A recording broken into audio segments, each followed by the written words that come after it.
Expérience du divin et des dieux. 167. À un certain stade de la sadhana, au début, ou près du début, des expériences plus intenses, il se produit parfois une réalisation intense de certains aspects du divin, une sorte de communion avec lui, et cet aspect est vu partout, et comme étant tout. C'est une étape passagère. Ensuite, on obtient l'expérience plus vaste du divin dans tous ses aspects et au-delà de tout aspect. D'un bout à l'autre de l'expérience, il devrait y avoir une partie de l'être qui observe et comprend. Car quelquefois, des sadhaks ignorants se laissent emporter par leur expérience et s'y arrêtent net, ou tombent dans des extravagances.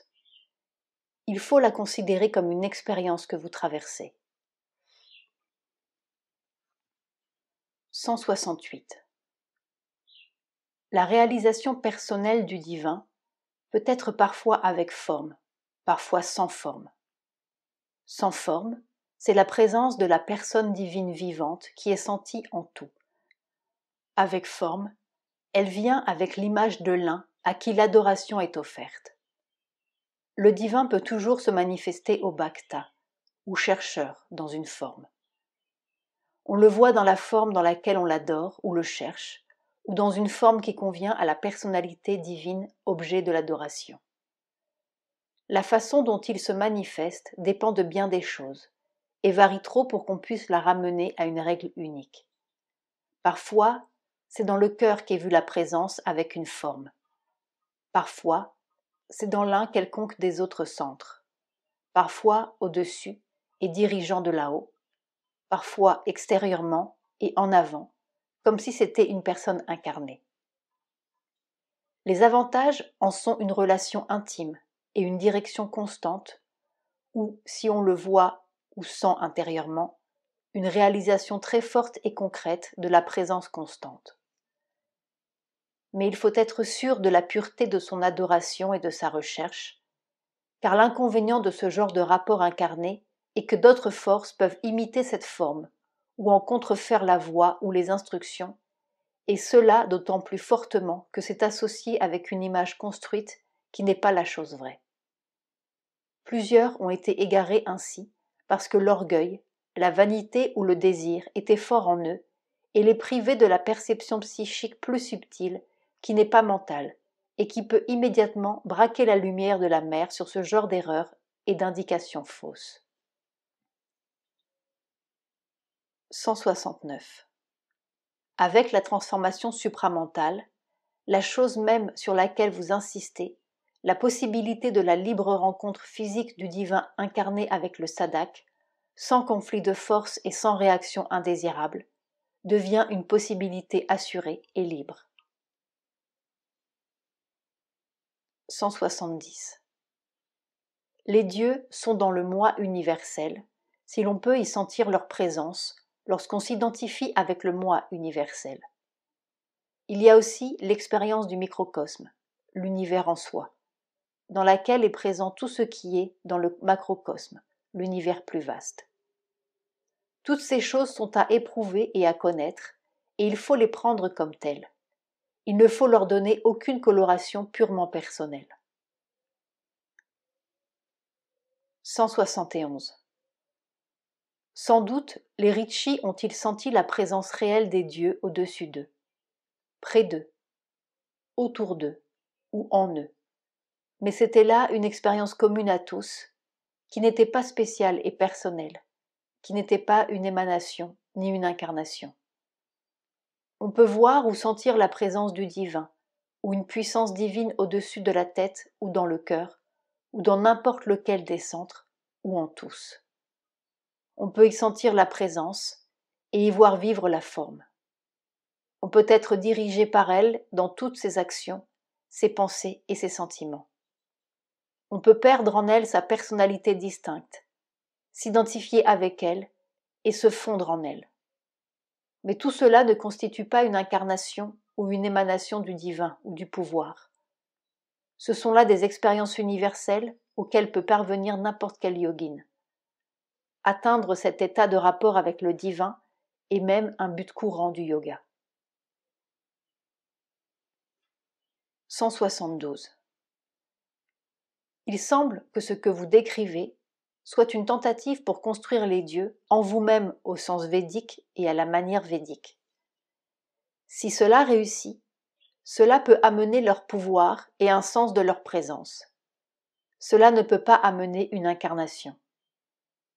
Une incarnation vous est destinée et choisie pour vous. La personne humaine ne peut ni choisir ni créer pour elle-même une incarnation par sa propre volonté personnelle. S'y efforcer et provoquer un désastre spirituel. Il y a une chose qu'il faut dire, c'est que l'incarnation n'est pas le but de notre yoga. Ce n'est qu'une condition ou un moyen vers le but.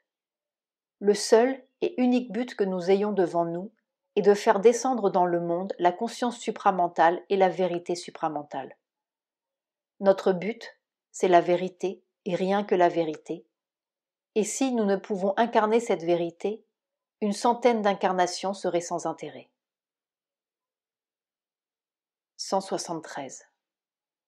Le rêve sur l'image de Mahadeva peut vouloir dire que quelqu'un, pas de ce monde évidemment, a voulu l'induire en erreur et lui faire confondre une forme plus étroite et traditionnelle du passé avec la vérité vivante et plus grande qu'il est en train de chercher. 174. Il n'y a pas de nombreuses mers, il y en a une seule, sous beaucoup de formes. Le transcendantal n'est qu'un aspect de la mer. Je ne sais pas ce qu'on entend par aspect incorporé de la mer transcendantale. Il y a l'aspect incorporé de la mer unique, ce qu'elle manifeste à travers cela ne dépend que d'elle.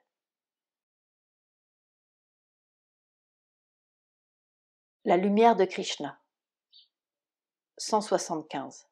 Krishna est un être, une personne. Et c'est comme personne divine que nous le rencontrons, que nous entendons sa voix, que nous parlons avec lui, que nous sentons sa présence. Ce qui compte, c'est le contact avec Krishna et la croissance vers la conscience krishnaïque, la présence, le rapport spirituel, l'union dans l'âme, et jusqu'à ce que cela soit atteint, l'aspiration, la croissance en bhakti et toute l'illumination que l'on peut attraper en cours de route. Pour celui qui a eu ces choses, qui a vécu dans la présence de Krishna, ami ou amant, guide, instructeur ou maître, qui a entendu sa voix et l'a connue, ou qui plus encore a eu toute sa conscience transformée par son contact, ou qui a senti sa présence au-dedans de lui, toutes ces questions n'offrent qu'un intérêt extérieur et superficiel. De même, pour celui qui a eu contact avec le Vrindavan intérieur et avec la lila des gopis, qui a fait don de soi et est passé par l'enchantement de joie et de beauté, ou même qui s'est seulement tourné vers le son de la flûte, le reste ne compte guère. 176. Je ne crois pas pouvoir répondre à votre question sur ce que K entend par la lumière de Krishna. Ce n'est certainement pas ce qu'on entend généralement par la connaissance. Il peut vouloir dire la lumière de la connaissance divine, ou la lumière qui en vient, ou il peut vouloir dire l'être lumineux de Krishna en qui toutes choses sont dans leur vérité suprême. La vérité de connaissance, la vérité de bhakti, la vérité d'extase et d'ananda, tout y est. Il y a aussi une manifestation de lumière. Les Upanishads parlent de Jyotir Brahman, la lumière qui est Brahman. Très souvent, le sadhak sent un flot de lumière sur lui et autour de lui, ou un flot de lumière qui envahit ses centres, ou même son être ou son corps tout entier, qui pénètre et illumine chaque cellule, et dans cette lumière croît la conscience spirituelle. On devient ouvert à toutes ses actions et ses réalisations, ou à beaucoup d'entre elles. J'ai sous les yeux une recension du livre de Swami Ramdas, intitulé Vision, où est décrite une telle expérience obtenue par la répétition du mantra de Rama, mais, si je le comprends bien, après une discipline longue et rigoureuse. Le mantra s'étant arrêté automatiquement, il vit devant sa vision mentale une petite lumière circulaire. Cela lui donna un frémissement de jouissance. Cette expérience s'étant prolongée plusieurs jours, il sentit une lumière éblouissante comme l'éclair qui brillait devant ses yeux et qui finalement l'imprégna tout entier et l'absorba. Un inexprimable transport de béatitude emplit chaque pore de son corps physique. Cela ne vient pas toujours ainsi.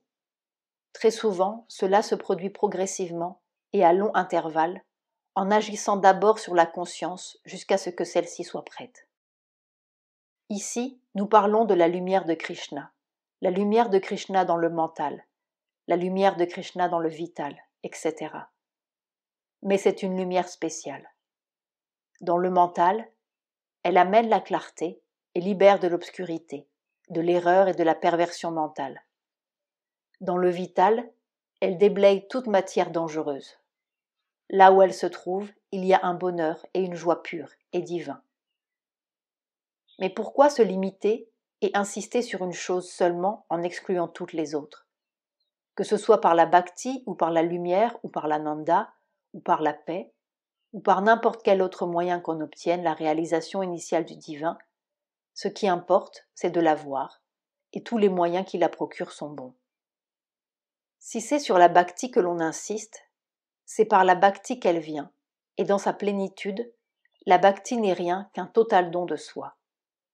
Mais toute méditation, tout tapasya, tout mode de prière ou de mantra doivent avoir cela pour but. C'est lorsqu'on a suffisamment progressé en cela que la grâce divine descend et que la réalisation arrive et se développe jusqu'à ce qu'elle soit complète. Mais le moment de sa venue est choisi par la seule sagesse du divin, et il faut avoir la force de continuer jusqu'à ce qu'elle arrive, car lorsque tout est vraiment prêt, elle ne peut manquer de venir. L'infini. 177. Les impressions que l'on a lorsqu'on approche de l'infinité, ou qu'on y entre, ne sont pas toujours tout à fait les mêmes. Beaucoup dépend de la manière dont le mental en approche. Certains l'éprouvent d'abord comme une infinité au-dessus, d'autres comme une infinité alentour et dans laquelle le mental disparaît, en tant qu'énergie, en perdant ses limites. Certains ne sentent pas l'absorption de l'énergie mentale en l'infini, mais une chute en une complète inactivité. D'autres le sentent comme une perte ou disparition de l'énergie en l'existence pure. Certains ressentent d'abord l'infini comme une vaste existence en quoi tout sombre ou disparaît. D'autres encore comme un océan infini de puissance au-dessus. Si certaines écoles bouddhistes l'ont éprouvé dans leur expérience, comme un shunya sans limite, les védantistes au contraire le voient comme une existence en soi positive, sans attribut, absolue. Sans doute, les expériences diverses furent-elles érigées en philosophies diverses, chacun donnant sa propre conception pour définitive, mais derrière chacune de ces conceptions, il y avait une telle expérience. Ce que vous décrivez comme une substance mentale complètement vidée, dépourvue d'énergie et de lumière, complètement inerte, est l'état de paix neutre et d'immobilité vide qui est ou peut être une étape de la libération. Mais cet état peut ensuite se sentir empli de l'existence, de la conscience qui porte en elle l'énergie, et finalement de l'ananda infini. Expérience psychique dans le yoga, Sri Aurobindo.